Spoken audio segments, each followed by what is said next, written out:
Hey, folks, I want to address something real quick that's very, very hot in the media right now. It's the Benchmade debacle. I want to point out some things real quick. Some full disclosure: I am a former Benchmade customer. I've always respected the quality of their products in the past. I've always felt like they made good products. I currently use Southern Grind blades. That's what I use. It's just a better blade. It's made better. The quality's better. This is Zach Brown's company that makes these knives. Just a big fan of them. So while I don't have a reason why I stopped using Benchmade other than the fact that I found something better, it wasn't anything political. However, with that being said, I'm glad I've moved on from them. I want to address real quick for those of you that might have been under a rock, and I understand a lot of people work, so I get the fact that not everybody might have been privy to this information. The Oregon City Police Department yesterday made a post, and I will quote here, and I will put this on screen. "Thank you, Benchmade Knife Company, for assisting us today for cutting up guns that are ready to be destroyed." They show a picture of two guys. Don't know if these are Benchmade customers, employees. I assume they are, because this looks like it's on the inside of the Benchmade factory. They're cutting up what it appears to be, I can't really tell by the picture if that's an AK or what that is with the bayonet on it. Again, my eyes aren't that great. And they're cutting up what looks like a normal standard shotgun, simply a bird hunting shotgun with a wood stock. They show one of the pictures, they're cutting on something else. And you see the shotgun with the wood stock with the barrel cut off of it. Then you see another picture with a really good shot of an angle grinder, and they're cutting on something else again. So anyway, this is showing, the involvement of Benchmade destroying guns. They immediately got massive feedback. Now, keep in mind, Benchmade did not post this. This was the Oregon City Police Department. Well, Benchmade, no doubt, got in touch with them and said, "Guys, you mind taking that down?" Because they got immediate blowback on that. And the Oregon City Police Department did take it down. They took the post completely down. Since then, Benchmade has come out with their own statement, which states, "Benchmade is aware of the recent posts from our local Oregon City Police Department. We apologize for the confusion and concern that this post created. These were firearms that the Oregon City Police Department had to destroy in alignment with their policies. Oregon City Police requested the use of specialty equipment within the Benchmade facility to follow these requirements, and as a supporting partner of our local police force, we oblige the request. Benchmade is a proud and unwavering supporter of both law enforcement and Second Amendment rights.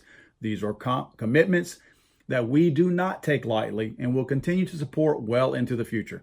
When asked for clarity from Oregon City Police Department Chief Jim Band made the following statement: "When property is to be destroyed, it is the policy of the Oregon City Police Department to destroy property, including firearms, in accordance to our procedures and ORS.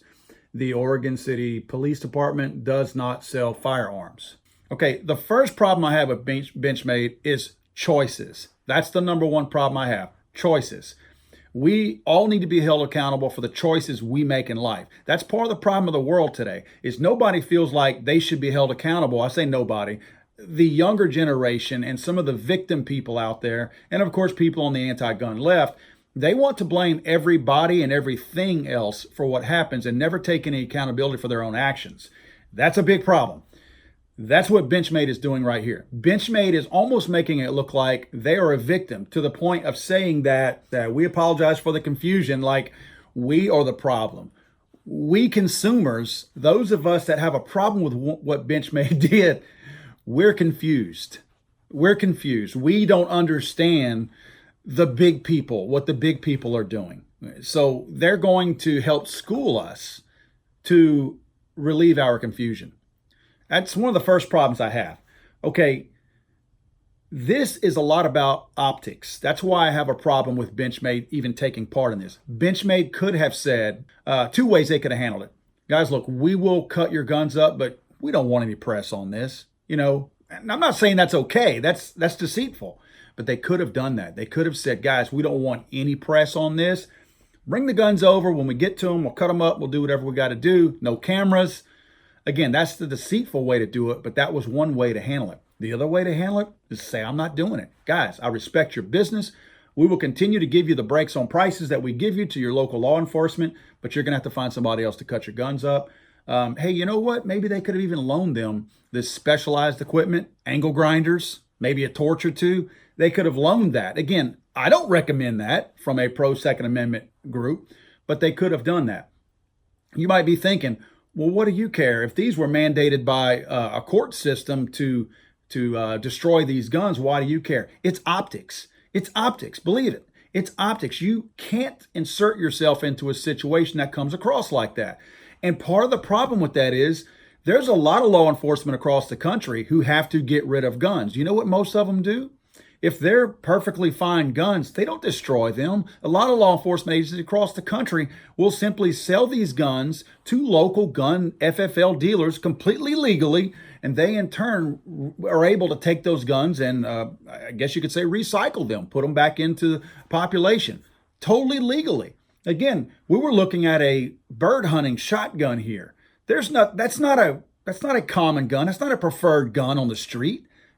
How often do you see that used in a crime unless it's somebody that's committing a murder, a domestic type situation? That is not your standard street gun that finds its way onto the street and people are looking for buying out of a trunk somewhere.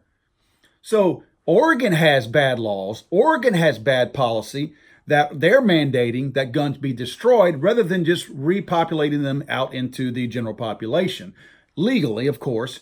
Or there's other ways they could have done this, other ways that they could have very easily handled this. Instead of cutting these guns up, they could have simply taken these guns and used them for firearms safety classes or seminars with young people. They could, let's say the shotgun, for instance, they could have used that shotgun and many others like that, guns like that, and had classes to show and conduct courses on how to show families safe storage, safe handling of firearms. There's a number of things that these firearms could have been used for instead of cutting them up. And let's take it a little bit step farther. How good would you have felt if a company like Benchmade would take these firearms, buy them from the police department, which the police department shouldn't have had any reason to be selling these to begin with because they didn't buy them outright. They confiscated these. That's a totally different story. But nevertheless, if Benchmade would have purchased these from the police department, they could have very easily taken these guns and created their own program like that they probably could have gotten all kinds of grants for and things of that nature to give themselves more credibility, not only locally, but in the gun industry overall, internationally, not just nationally. They could have made some better choices. Again, my problems that I'm laying out here, the first one is choices. They could have made really good choices. They could have made some choices that would have resonated throughout the gun community. And again, locally, that would have given them more business. This is bad. These are bad choices based on the company's part.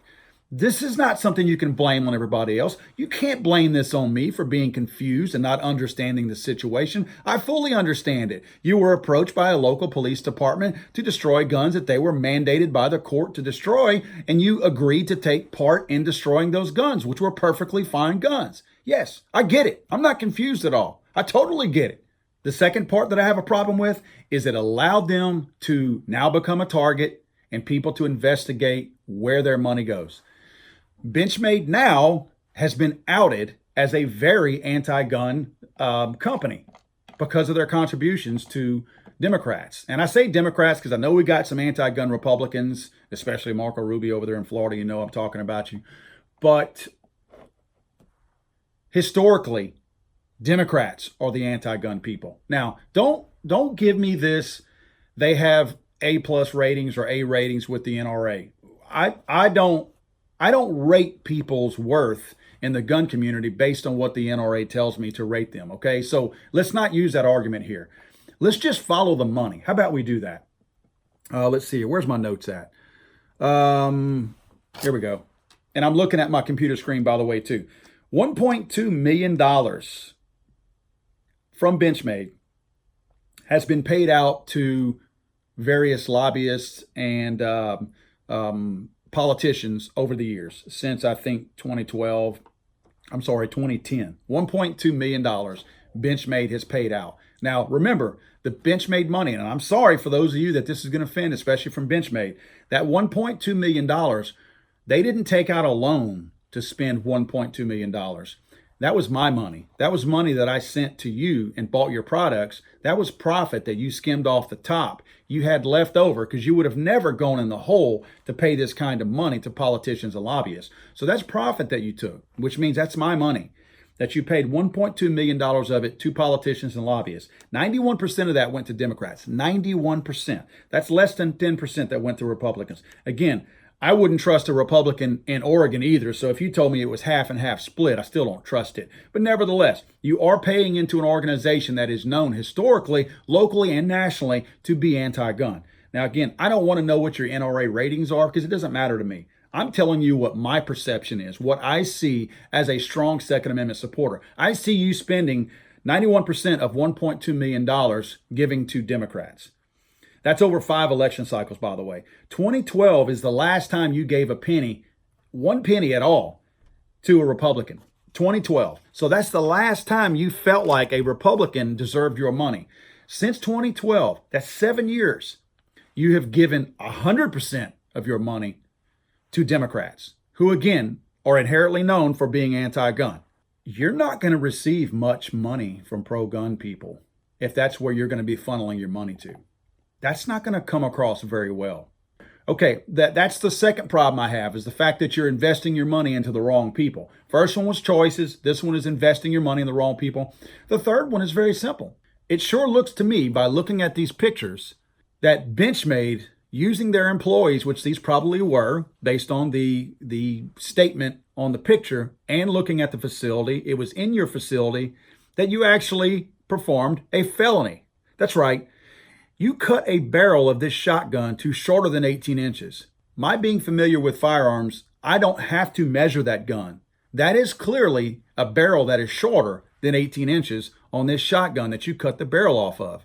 Now, you may be thinking it's no big deal because the cops are part of it. Cops are not FFL dealers. Cops are not FFL manufacturers. The police do not have the authority, nor do they have the authority to give you the authority to perform illegal acts on firearms that are mandated by the ATF. Now, I have problems, plenty of problems with the ATF and ENFA. However, there are laws that we are expected to follow. The police department and Benchmade are expected to follow those exact same laws. It doesn't matter why you're cutting a gun up. The fact that you are cutting it up, the same rules and the same laws require and apply to you as they would apply to me.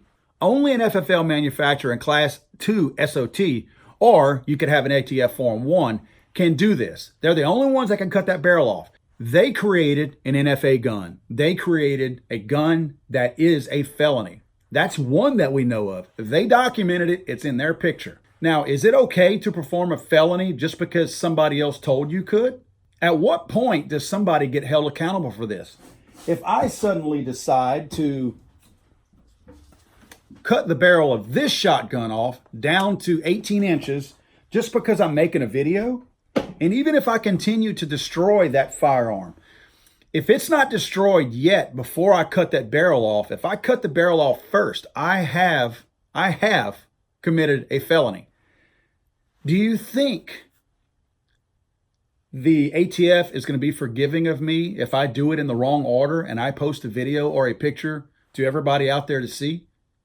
Do you think that they're going to be kind to me? They ended up destroying the gun anyway. It didn't matter. Laws matter, folks. Laws matter. So I would like to know what they're doing to investigate Benchmade to find out, do they have a Class 2 SOT? Did they have an ATF Form 1 to cut the barrel of that shotgun off? This company makes some really bad choices, and it looks like historically they are just not pro-gun, pro-Second Amendment.